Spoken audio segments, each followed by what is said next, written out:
One day, I found an amazing specimen of a grasshopper. This one was what my grandpa would have called a keeper if he were fishing. I wanted to take it home.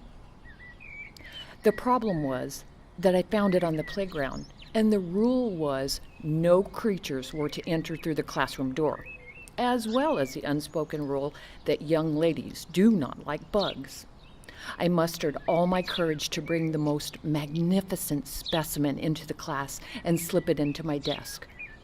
When it hopped onto the top of my desk and then the neighboring girl's desk, who screamed in utter horror at this wretched bug, my entomology dream had to be kept a secret.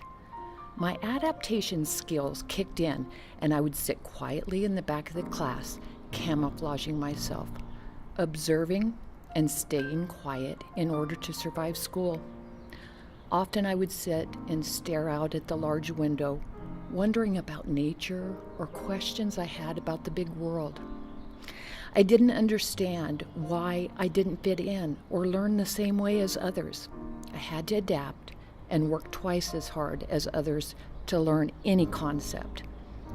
More often than not, I met lots of failure in learning math concepts or science concepts, but insects and nature, I spoke the language, and I was home.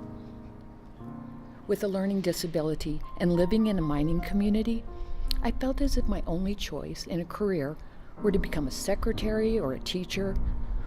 When we moved to a small ranching and riparian area, I was free.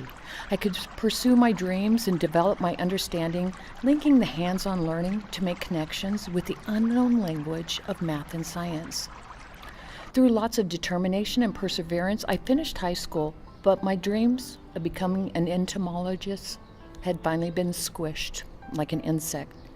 I was pushed into a career in secretarial science, but after a year of picturing myself sitting in an office, I decided to change my career path and become an elementary teacher. It took me 5 years to finish the degree, and it took me another 15 years to finally get my certificate. One day as a teacher, I found the most amazing specimen of a workshop. Danelle was the finest specimen of a teacher I had ever met. I had to capture everything she said and find every book that related to this exciting and hands-on method of teaching.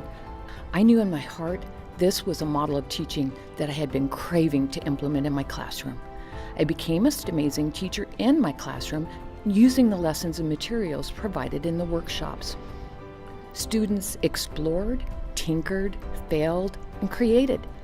My kids couldn't wait to see what they would be learning in science class.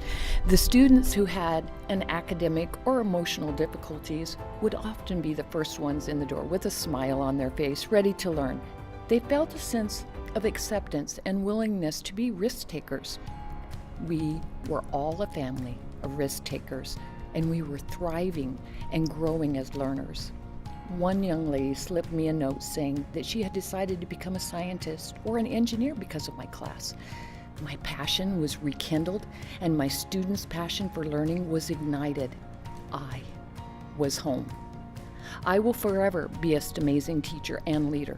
The STEMAZing leader opportunities have taken the young dreams of this 4th grade entomologist and expanded them into a universe of possibilities. I never dreamed I would be capable of teaching coding and engineering, but when you're supported in a nurturing environment filled with collaborating, exploring, laughing, listening, taking risks, failing, researching, celebrating, empowerment, and sharing with fellow teachers, the possibilities are limitless. These are my people. I am home.